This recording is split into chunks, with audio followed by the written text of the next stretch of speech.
Boa tarde, amados filhos do Senhor Jeová, Deus Todo-Poderoso.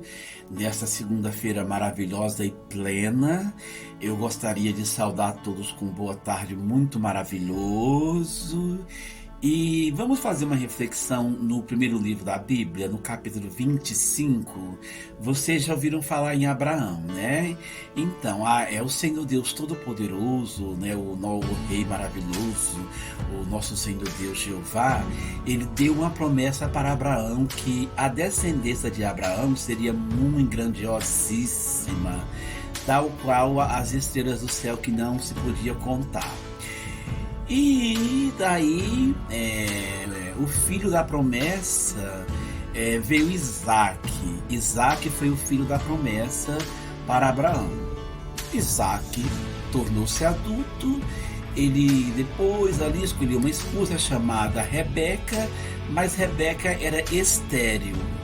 Daí o Senhor Deus, ele resolveu esse problema, né? Porque como que a descendência de Abraão seria muito numerosa, tal qual as estrelas do céu que não se podia contar, se a descendência ali em Rebeca é uma mulher estéril. Deus sarou o ventre de Rebeca e ela concebeu, ali tinha uma barriga gêmea. E ela percebia que na sua barriga aquelas crianças brigavam entre si. E ela questionou a Deus e Deus respondeu: olha, senhora Rebeca, no seu ventre aí, querida, tem duas nações, tá bom? Tem duas nações, tem dois povos, um povo muito mais forte do que o outro. Porém, esse povo mais forte servirá ao menor. Que enigmático, não? E daí, dessa barriga gêmea, nasceu Esaú e Jacó. Esaú nasceu primeiro, tudo peludo, né? Conforme já tem aí a descrição na Bíblia. E Jacó veio em segundo, pegando ali no calcanhar de Esaú. Pois muito bem, e aquela mensagem enigmática na cabeça de Rebeca: são dois povos, né? São duas crianças, um nasceu primeiro, mas esse que nasceu primeiro, o segundo que veio ali agarrava ali no seu calcanhar. O que significa isso? Conforme vocês já sabem, conforme essas crianças se tornaram adultas, Esaú se tornou um exímio caçador. Fazia caças maravilhosas, né? E disso muito o seu pai Isaac se agradava. Já Rebeca, ela se agradou mais de Jacó, que ele construía tendas. Era uma pessoa, digamos assim, um tanto quanto mais pacífica, né? Enquanto que o outro era caçador, o outro era mais pacífico, construía tendas. E teve um episódio, né, que Esaú vinha de uma caçada e encontrou ali, né, Jacó fazendo um guisado gostoso, maravilhoso, e ele vinha com muita fome, mas com muita fome mesmo. E houve toda aquela situação que ele pediu ali: ai, dá-me um pouco desse guisado, Jacó. E Jacó falou: olha, dá, eu não vou te dar não, tá?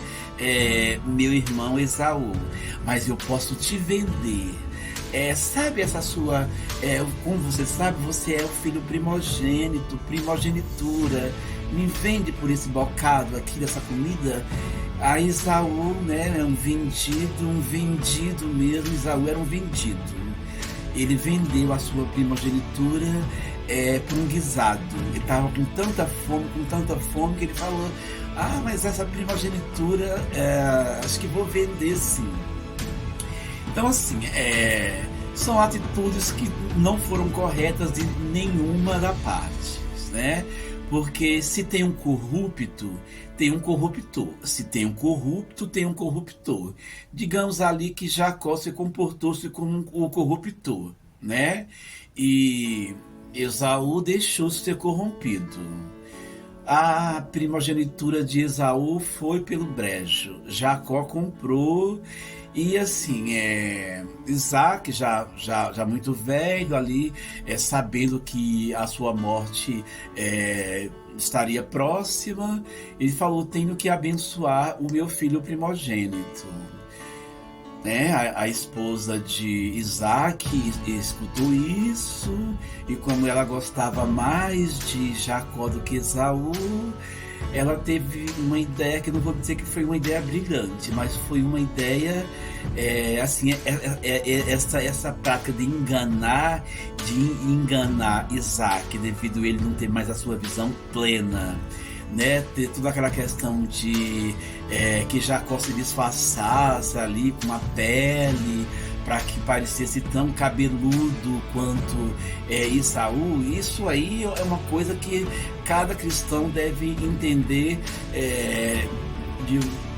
da forma como queira, mas uma coisa é certa: Dona Rebeca sabia do que Deus havia dito para ela, que este povo maior, que poderia estar ali na ilustração do filho que nasceu primeiro, esse filho que nasceu primeiro seria dominado pelo menor. Então, de alguma forma, o Senhor Deus já havia avisado ali para Dona Rebeca que o que nasceu depois iria dominar o primeiro.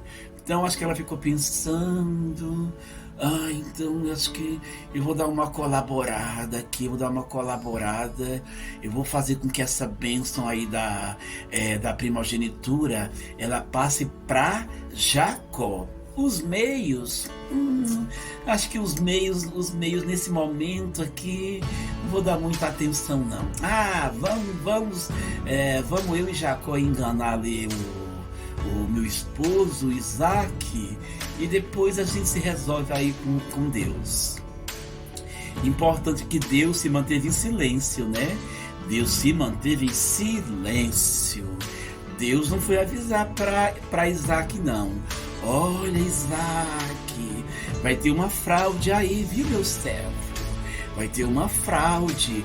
Vai vir aí um primeiro, tudo com o braço peludo, mas ali não é Esaú não, ali é Jacó disfarçado. Deus ficou em silêncio, né? E assim aconteceu. Todo episódio, a bênção primeiríssima foi para Jacó disfarçado de Esaú, né? O desfecho vocês já sabem. Depois Esaú descobriu, ficou bravo tardiamente, mas não ficou bravo não quando estava ali vendendo por comida a sua primogenitura, não é mesmo? Senhor Esaú ficou bravo tardiamente. A promessa, a bênção já havia dada àquele que nasceu depois de você.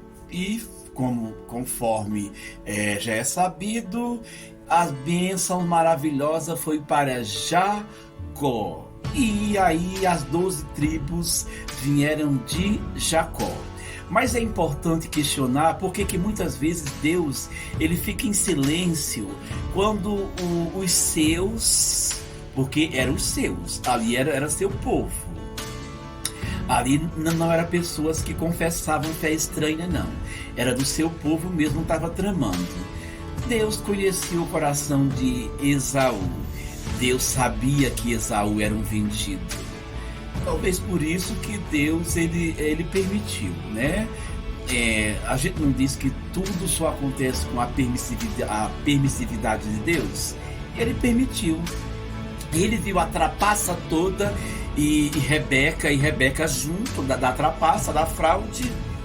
Deus ficou quieto, sabendo ele já do coração vendido de Esaú. Deus falou: olha, deixa acontecer, vou ficar no meu trono aqui reinando maravilhosamente, e deixa eles se resolverem aí. E assim sucedeu. Mas vocês podem perguntar assim, mas outra vez o Senhor falou que Deus ele sempre avisa, inclusive lá naquele episódio que a esposa de Jeroboão ela foi enganar o profeta Aías. Deus avisou antes ao profeta Aías: ó, Aías, vai vir aí a mulher de Jeroboão toda disfarçada, mas já tô te avisando, viu, meu servo profeta Aías, que embora ela esteja toda disfarçada, ali é a mulher de Jeroboão que vem consultar a mando de Jeroboão para ver se o filho dele vai continuar vivo ou vai morrer da doença que o domina. Está percebendo como em um episódio Deus vê toda a trapaça e Deus fica quieto. E nessa outra situação Deus viu a trapaça da mulher de Jeroboão, a mando do próprio rei Jeroboão, e ele intervir. Então vejamos aqui, né? Em uma trapaça Deus fica quieto, na outra trapaça Deus intervir. É que Deus conhece todos os corações, e para que se realize tudo que ele determinou, as coisas têm que acontecer de alguma forma.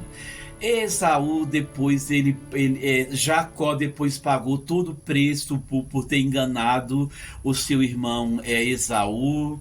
Ele viveu temerosamente, inclusive lá em Gênesis conta que depois de um certo período ele voltou a se reencontrar com Esaú, mas ficou com o coração temeroso, temendo que Esaú matasse ele e os seus filhos. Tanto é que mandou muitos presentes e mandou carneiros, ovelhas, mandou muitos presentes ali para Esaú, temendo que aquele encontro desse tudo certo. Mas ele viveu temerosamente algum período da sua vida por ter enganado Esaú. E Esaú também viveu ali as consequências da segunda bênção, por ser uma pessoa vendida.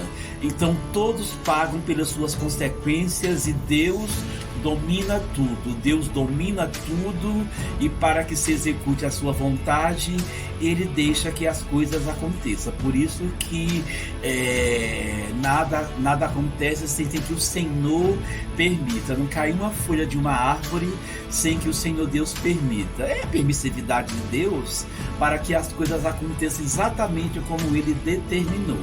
Ora ele intervém quando o povo está se comportando de um jeito, ou ele fica quieto, e o que importa é que nós estejamos na presença do Senhor para vivermos esses momentos em que Ele proporciona para a gente. E procurar entender Deus é difícil, não dá.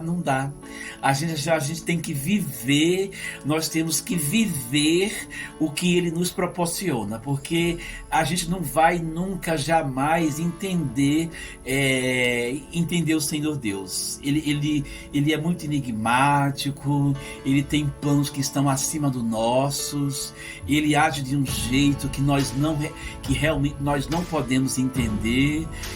Então assim, milagre se vive, né? Não precisa entender. E sabendo que nós nunca vamos entender Deus, basta saber que Ele age em prol do nosso bem. E por Ele ser Deus, essas qualidades todas são dele. Então vivamos os seus propósitos, mas sem essa neura de eu vou procurar entender Deus. A gente não vai conseguir, nós não vamos conseguir entender a mente dele. Homem nenhum consegue. É essa reflexão que eu queria deixar para vocês, que Deus, ora ele intervém, ora ele não faz intervenção nenhuma. Ele fica realmente observando os comportamentos humanos, consequências virão para cada ato, mas ele está no domínio e no controle de tudo. Continue aí com essa segunda-feira maravilhosa e plena diante do Senhor Deus Todo-Poderoso. Amém, amém, amém e amém.